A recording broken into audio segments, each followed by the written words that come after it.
Hi guys, good evening. Welcome back once again to the EdWord. I'm your host Eddie, and in tonight's video I will finally be doing my film review for the movie Star Trek Beyond, which came out last week, and I was at Comic-Con all weekend and I was unable to see it opening weekend, but I finally saw it earlier today, and I gotta say, I really liked it. I really liked it. Now, before I keep talking for too much, please be warned that this film review video will be full of massive spoilers regarding Star Trek Beyond. So if you're interested in a spoiler-free film review, you can watch another video. This video will be full of big spoilers. So if you've not seen the movie yet, I would advise against watching this unless you don't mind having everything ruined for you and you see it anyway. If you have seen it, keep on listening and watching, as I think you'll like what you hear. So you have been warned. That being said, it was fun. It was about what I expected from the Star Trek franchise, or at least this rebooted franchise.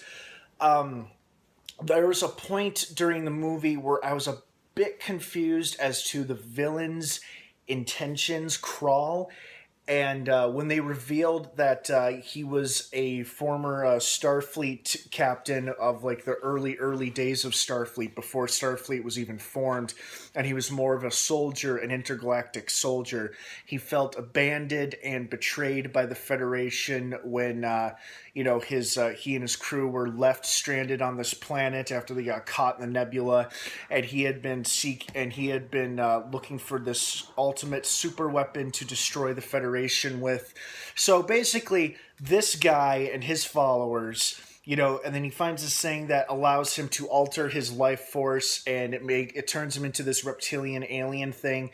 Him and his men basically opposed everything that the Federation stands for. Intergalactic unity, strength and unity, stuff like that. The ideas that keep the Federation intact and together. Krall was completely opposed to that because, he was of a different, more violent generation. And then that became pretty clear later throughout the movie. But at first it wasn't that clear, but once I understood it, I was like, oh, okay, that's good. Oh, it was so great to see Spock and Bones going at it. That was really funny, a lot of fun. Their chemistry between those two characters really helped the movie. It brought a lot of much-needed humor.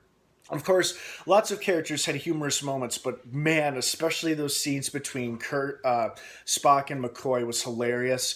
I love the little tribute they did to both Leonard Nimoy and Anton Yelchin with the "To Absent Friends" line from The Search for Spock, of course, given by Captain Kirk, much like in The Search for Spock, where that line was first spoken.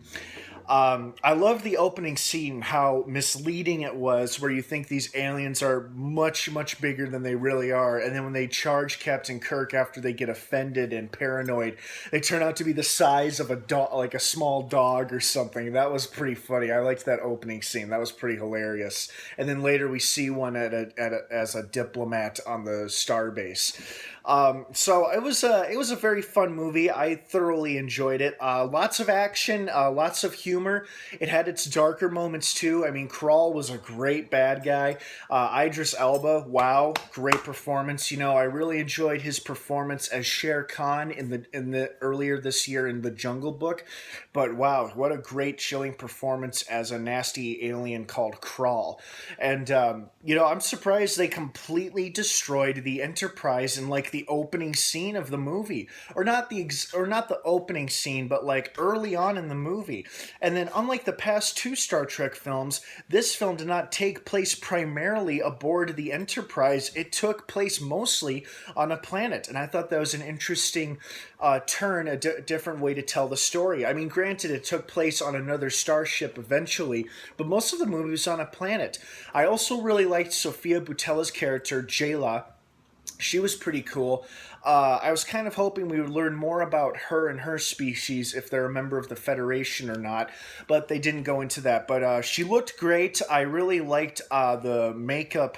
I really liked the makeup she was wearing as the alien. I thought that was very cool. Another thing I really liked about this movie is that we saw much more non-human alien species as members of a crew aboard a starship. Because in most of the crews we've seen of the USS USS Enterprise in both the original series and Next Generation. Deep Space Nine did a better job, but we saw multiple species. We saw different species. They weren't just all humans. They weren't boring human characters. And I'm not saying the human characters were boring, but it was just nice to have a couple of different species thrown in there, because the Federation is made up of countless worlds. So, of course, members from different worlds and species are going to be a part of a starship crew.